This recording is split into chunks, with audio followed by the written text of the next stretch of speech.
नमस्कार, स्वागत है आपका विंध्य भारत में। मैं आपके साथ साक्षी गुप्ता। आइए बढ़ते हैं खबरों की। अदालत ने बलात्कार के अपराधी आसाराम को सख्त सजा सुनाई है। बलात्कारी आसाराम शिष्या से बलात्कार के मामले में आजीवन जेल में सजा काटेगा। अदालत ने मामले में फैसला सुरक्षित रख लिया था।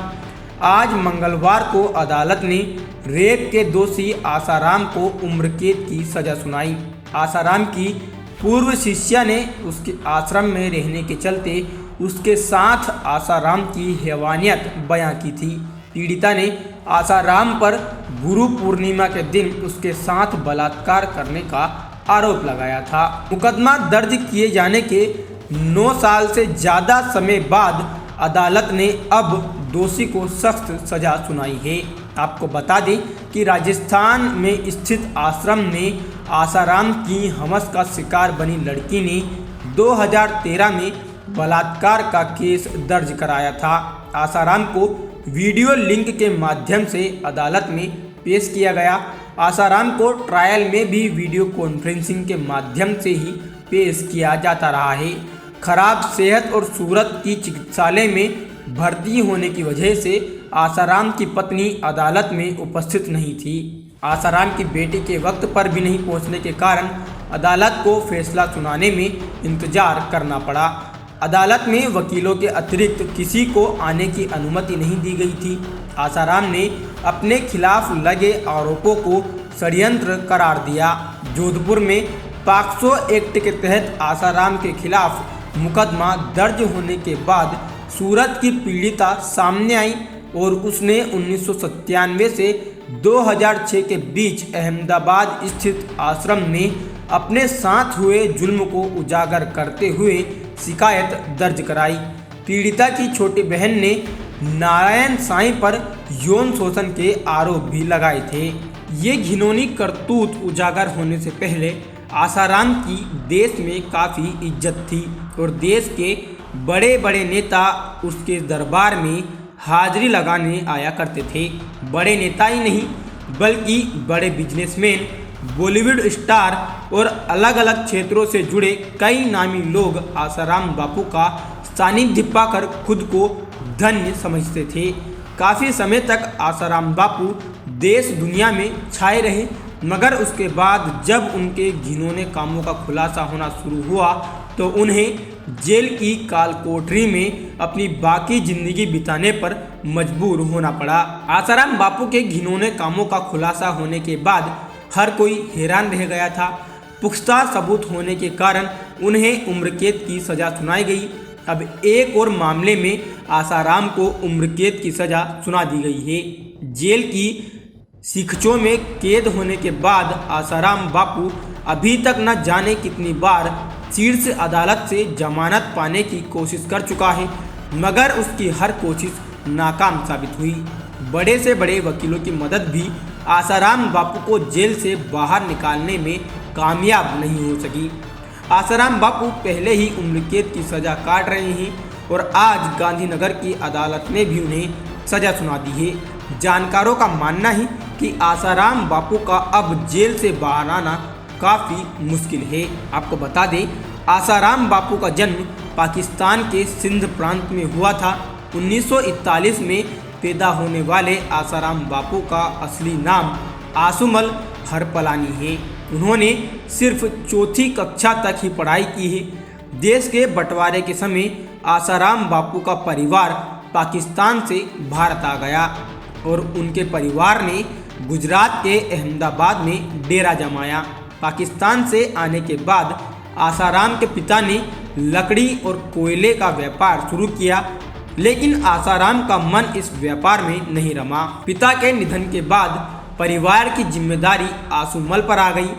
आसुमल मेहसाना के बीजापुर चले आए और वहीं पर एक चाय की दुकान चलाने लगे। यह दुकान आसुमल के रिश्तेदार सेवक राम की थी। आसुमल ने लंबे समय तक चाय की दुकान चलाई और इस दौरान ही उन्होंने दाढ़ी रखना भी शुरू कर दिया था। जानकारों का कहना है कि आसाराम का विवादों से पुराना नाता रहा है। स्थानीय लोगों के मुताबिक 1959 में आसुमल और उनके परिजनों पर शराब के नशे में हत्या का आरोप लगा था। मगर सबूतों के अभाव में आसुमल बरी हो गया। जानकारों के मुताबिक हत्या के आरोप से बरी होने के बाद आसुमल ने बीजापुर छोड़ दिया और अहमदाबाद के सरदार नगर इलाके को अपना नया ठिकाना बनाया। यहाँ के रहने वाले काडूजी ठाकुर का कहना है कि उन दिनों आसुमल शराब का धंधा किया करता था।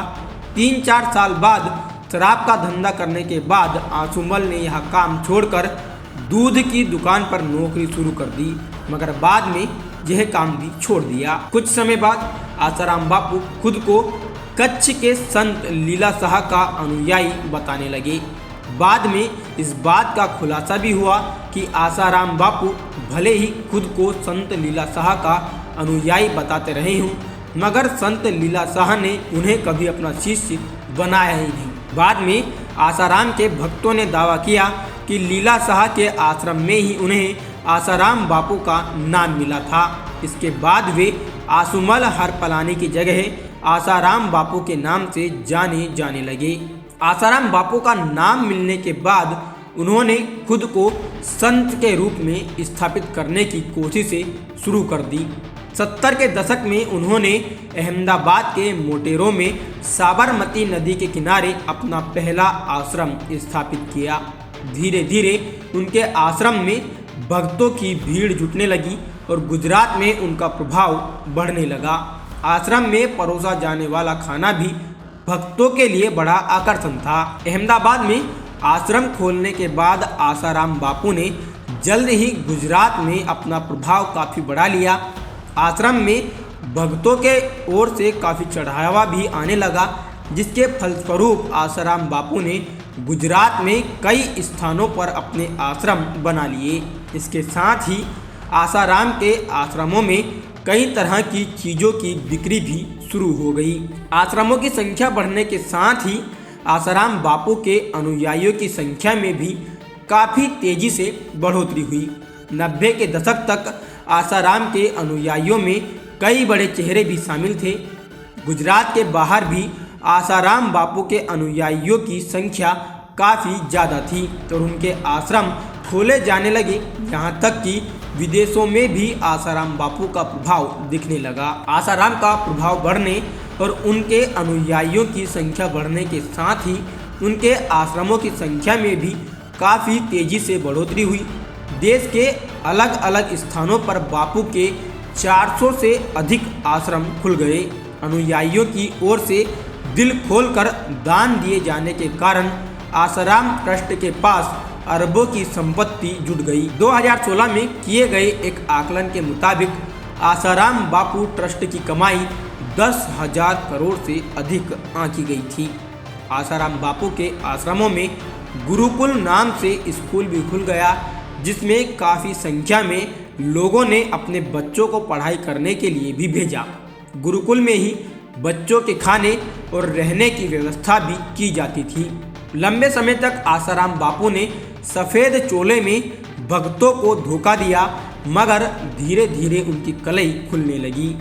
2008 में पहली बार आसाराम बापू के आश्रम से जुड़ी एक ऐसी खबर सामने आई जिससे उनके अनुयायियों को बड़ा झटका लगा। 2008 में आसाराम के आश्रम में पढ़ने वाले 2 बच्चों के शव साबरमती नदी के किनारे बरामद किए गए। आसाराम बापू के आश्रम में कुछ समय पहले ही दाखिला लेने वाले 2 बच्चों के शव अधजली हालत में बरामद किए गए थे। इस मामले में सीधे तौर पर आसाराम बापू का नाम तो सामने नहीं आया, मगर आसाराम ट्रस्ट से जुड़े कुछ लोगों के खिलाफ केस दर्ज किया गया था। इस घटना के बाद भी आसाराम बापू का साम्राज्य कायम रहा, मगर बाद में उनके घिनौने कामों के खुलासे ने पूरे देश को हिला कर रख दिया। 2013 में धार्मिक संत का चोला पहनने वाले आसाराम बापू पर रेप का बड़ा आरोप लगा और इसी के साथ उनका असली चेहरा सबके सामने आ गया।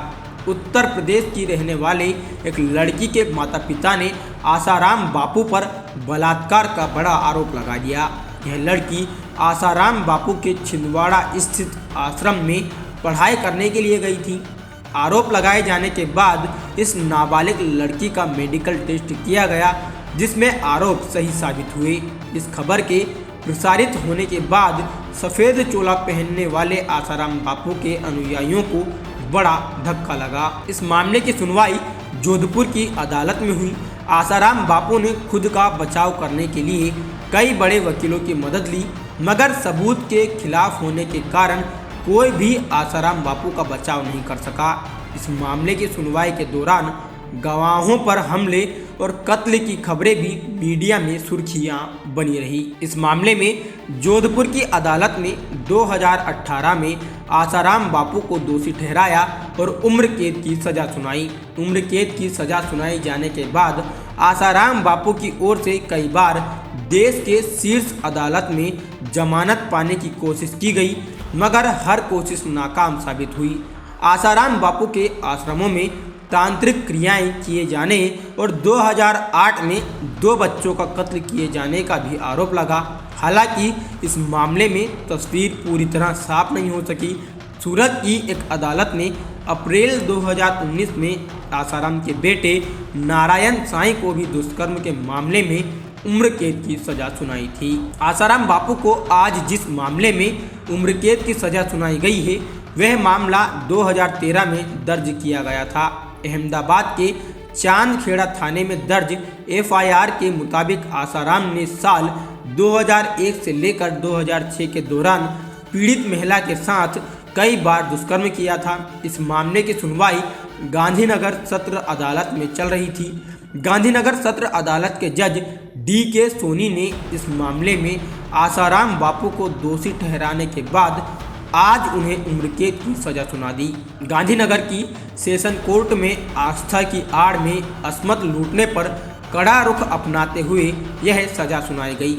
आसाराम की पत्नी और बेटी समेत 6 आरोपियों को सबूतों के अभाव में बरी कर दिया गया।